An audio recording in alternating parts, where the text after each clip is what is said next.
I recently retired from the California Highway Patrol after 23 years of service.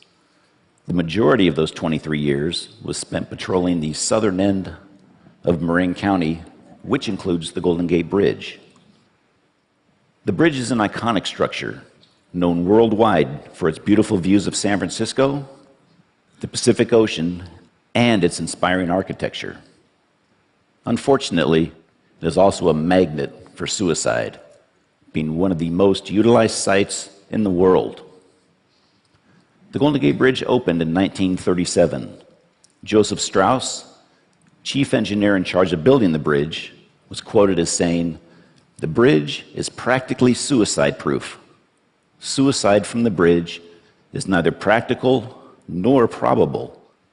But since its opening, over 1,600 people have leapt to their death from that bridge."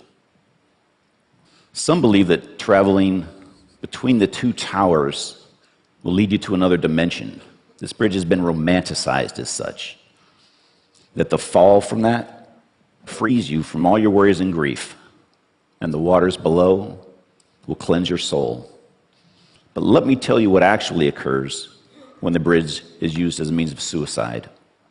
After a free fall of 4 to 5 seconds, the body strikes the water at about 75 miles an hour.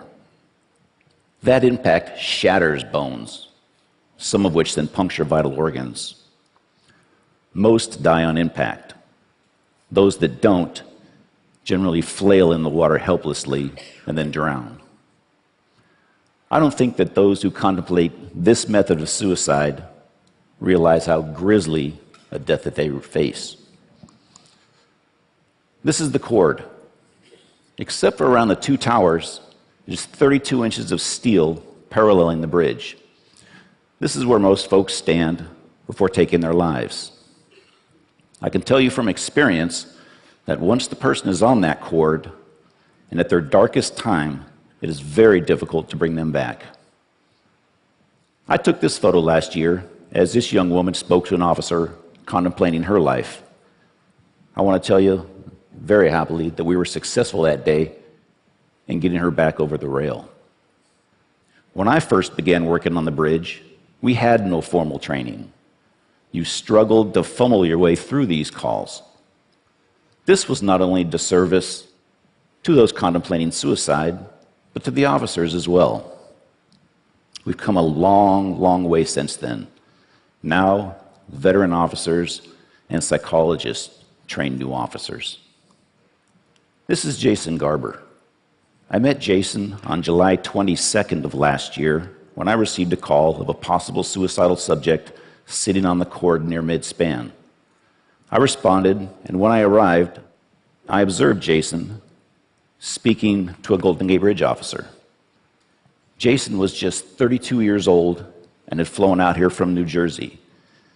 As a matter of fact, he had flown out here on 2 other occasions from New Jersey to attempt suicide on this bridge. After about an hour of speaking with Jason, he asked us if we knew the story of Pandora's box. Recalling your Greek mythology, Zeus created Pandora and sent her down to earth with a box and told her never, ever open that box. Well, one day, curiosity got the better of Pandora, and she did open the box. Out flew plagues, sorrows, and all sorts of evils against man.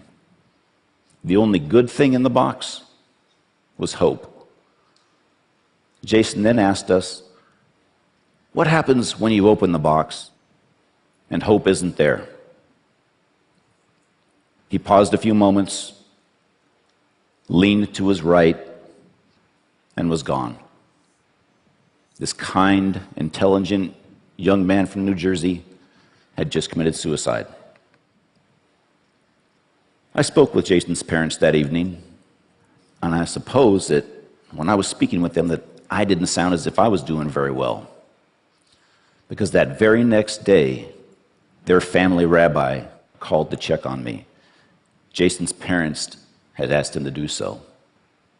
The collateral damage of suicide affects so many people.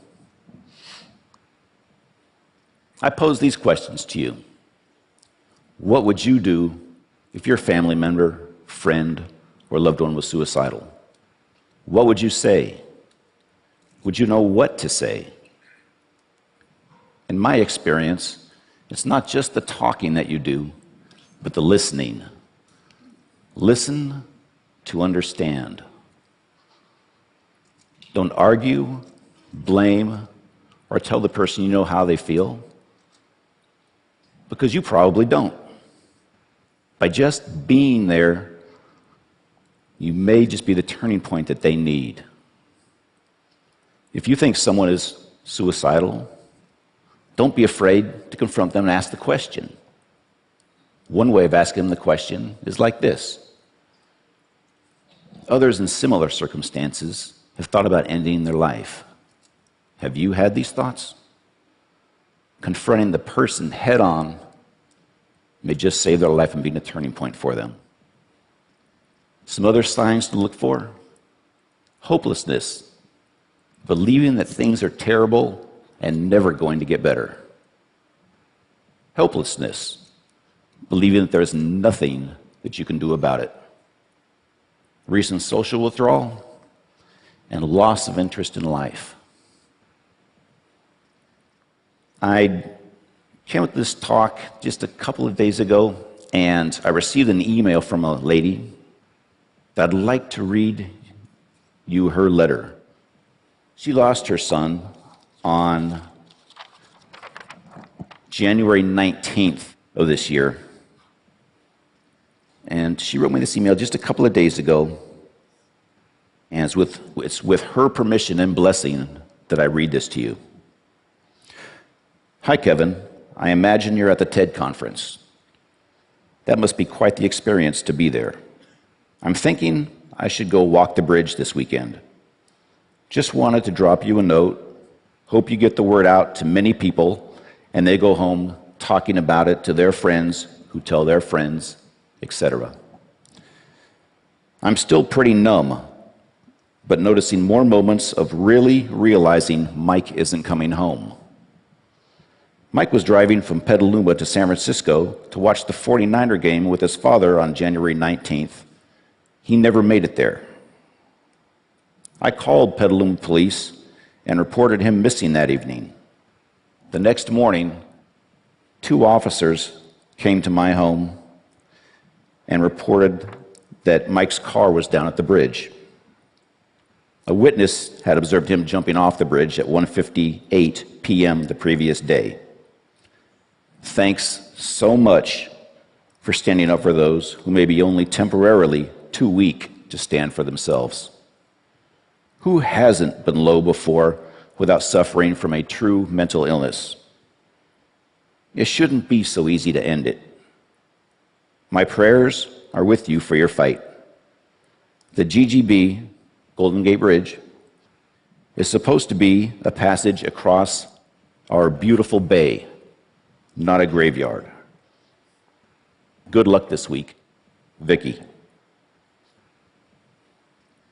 I can't imagine the courage it takes for her to go down to that bridge and walk the path that her son took that day.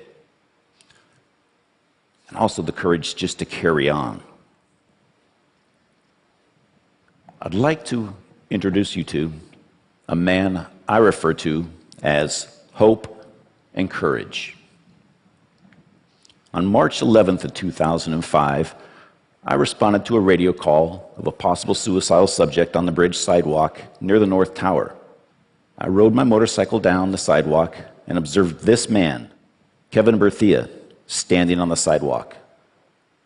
When he saw me, he immediately traversed that pedestrian rail and stood on that small pipe which goes around the tower. For the next hour and a half, I listened as Kevin spoke about his depression and hopelessness.